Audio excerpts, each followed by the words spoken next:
je tournais un film de Jean-Luc Godard qui s'appelle Forever Mozart, dans lequel, sur une ébauche de scénario, il avait imaginé une partie de son film qui s'appellerait le film de l'intranquillité. Et je ne connaissais pas Pessoa à ce moment-là, mais en essayant de savoir, enfin de comprendre, de fouiller, j'ai compris que c'était en relation avec le livre de l'intranquillité de Fernando Pessoa, dont je n'avais jamais entendu parler. Voilà comment j'ai connu Pessoa. Pendant le tournage de Godard, j'ai donc commencé à lire. Ça m'a tout de suite,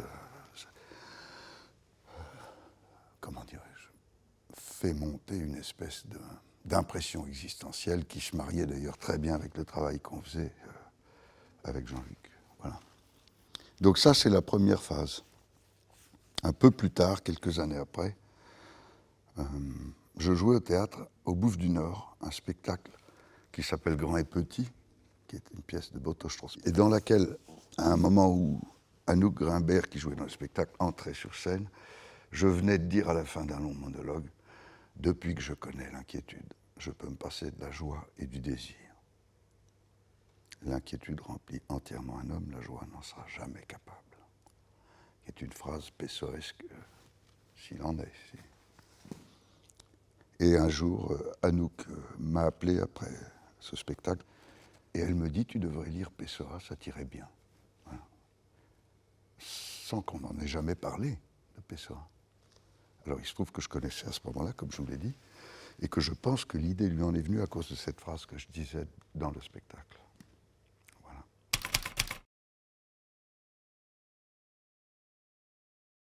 Il se trouve que ça vient du portugais, Desassossego, j'espère bien ne pas me tromper, c'est ça, je crois, n'a pas de traduction en français. Il y a dans chaque langue, il y a des mots comme ça, un peu.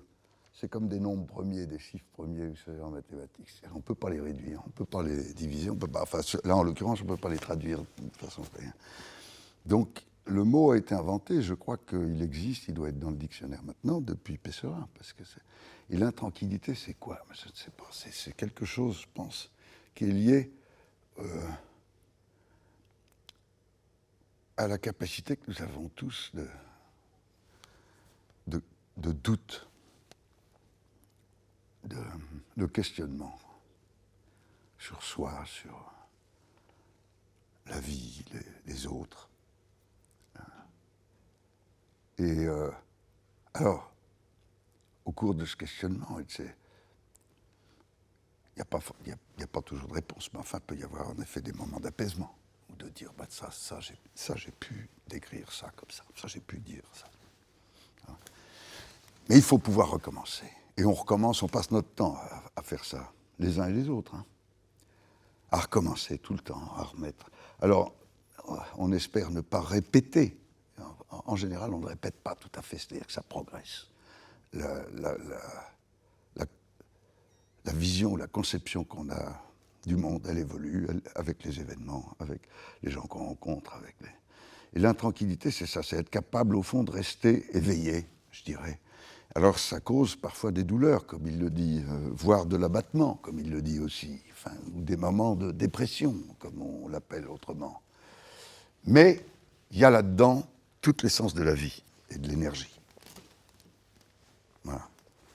Mais pour nous autres, par exemple, tiens, Christophe qui sera là derrière tout à l'heure, et Claude qui sera ici tout à l'heure, c'est comment on va faire ce soir, sachant qu'on a un canevas, mais comment est-ce qu'on va recommencer, réessayer, comme disait mon ami Pierre Beau, qui est un magnifique lecteur qui vient souvent lire ici et qui nous a écouté donner des conseils hier.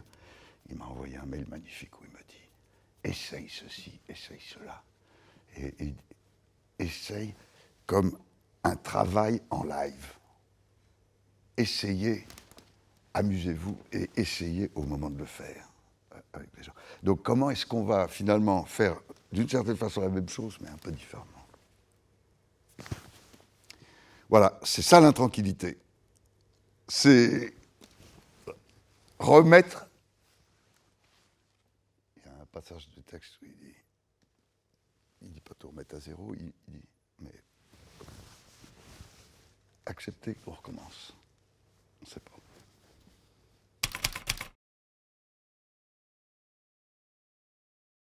Tout le cours de la lecture est fait d'une chose que j'aime beaucoup chez Pessoa, que j'ai observé, qui est récurrente. Très souvent, il décrit de façon très précise et très concrète un paysage, une lumière. Et petit à petit, au cours de cette description, vient l'état d'âme comme presque le résultat de ce qu'il observe. On ne sait plus d'ailleurs si c'est l'état d'âme en train d'observer qui fait cette description ou c'est l'inverse, c'est la description qui l'emmène.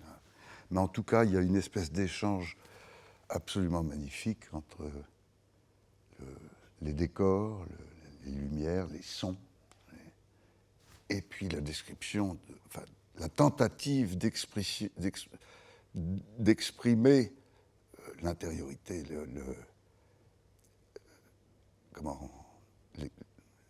de façon existentielle, quoi.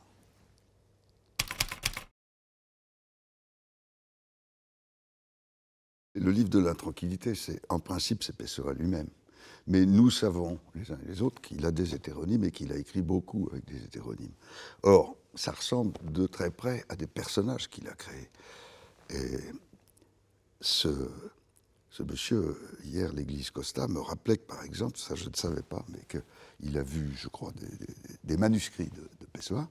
Il n'écrivait pas de la même façon pour un personnage ou pour l'autre. Il me disait, alors je crois que l'intranquillité, moi j'ai vu des photos de manuscrits, c'est presque une écriture de docteur, c'est presque illisible, il faut vraiment s'y être habitué. Par contre, Alvaro de Campos, qui est un hétéronyme, donc un autre auteur, écrivait très penché comme ça, me disait-il. Donc c'est dire que, moi je ne sais pas très bien ce que c'est que les personnages, mais il y a un lien, comme vous le disiez, très passionnant à chercher, dans un lien entre l'écriture, bien sûr, le travail d'acteur et cette question des personnages. Qu'est-ce que c'est qu'un personnage? Je fais un lien aussi avec la psychanalyse, puisque, vous savez, j'ai fait cette série là, où il en est question.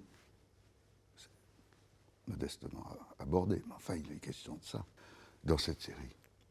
Ni les uns ni les autres, nous disons notre propre texte, enfin notre propre histoire. Mais il se trouve que les récits qui sont faits, repris à notre compte, nous parlent parce que quelque part, ça fait écho à une histoire qu'on a connue, qu'elle soit proche ou lointaine, mais qui nous a touchés ou qui nous a percutés même. Voilà. C'est la porosité de l'être.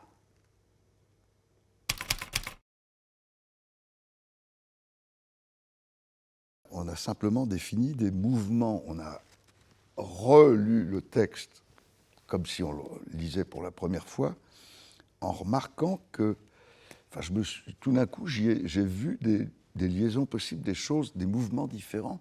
J'ai dit, essayons, si vous voulez. Eux ont proposé, à partir de là, ils proposent des choses. Et c'est un truc comme ça qui se fait ensemble, quoi.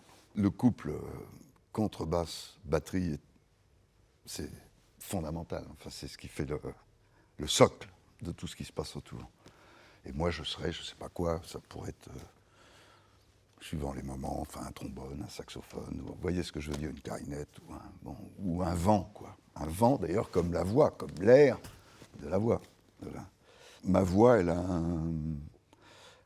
indépendamment du sens de ce que je dis, elle a une définition, comment dirais-je, musicale, qui pourrait dire, mais plutôt dans les graves, moi je suis nul, je ne sais pas vous dire, mais comme ceci, comme cela. Je pense qu'il l'écoute aussi comme, au-delà du sens, comme si j'étais un instrument. Enfin, vous voyez? Il y a des passages, d'ailleurs, il y a un passage où je redis un texte que j'ai déjà lu avant, où je le dis sans plus aucune question de sens, mais juste rythmique. Mais en même temps, la question rythmique se pose tout le temps, quand vous lisez même sans musicien. Le langage, c'est aussi une forme de musique. Si vous oubliez ou laissez de côté un instant la question du sens.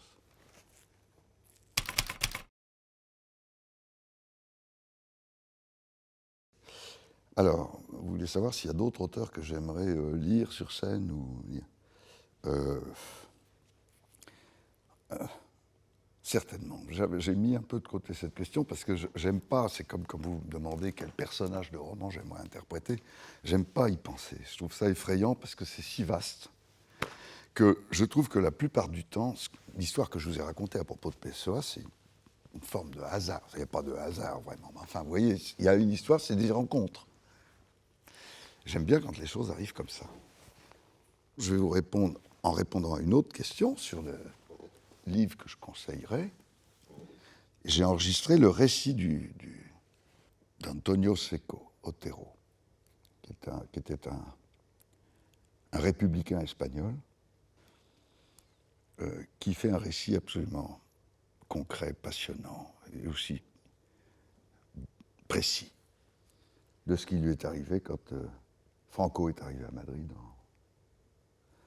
en 1939 et comment il a été emprisonné, cet homme condamné à mort. Il en a rééchappé, il a vécu ensuite toute la fin de sa vie en exil en France et il a écrit beaucoup de poèmes très beaux. Le titre, ça s'appelle Poemas de Ausencia y Lejanía, de poème de l'absence et de l'exil, quoi, on pourrait traduire. Voilà, par exemple, et ça, j'ai eu la chance de le découvrir.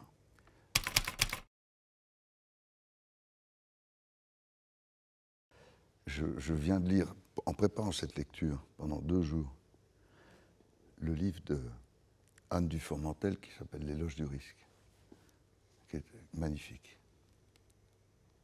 Où il y a beaucoup de choses passionnantes à propos de tout ce qu'on vient de dire, d'ailleurs. Mais l'extrait qui est sur je ne vais pas savoir le redire de mémoire, c'est sur le rêve. On peut tuer quelqu'un en l'empêchant de rêver, mais on peut aussi, en écoutant à temps ses rêves, l'aider à se sauver. Quelque chose comme ça, c'est magnifique. Et ça, c'est dans un autre livre qui est sur le rêve.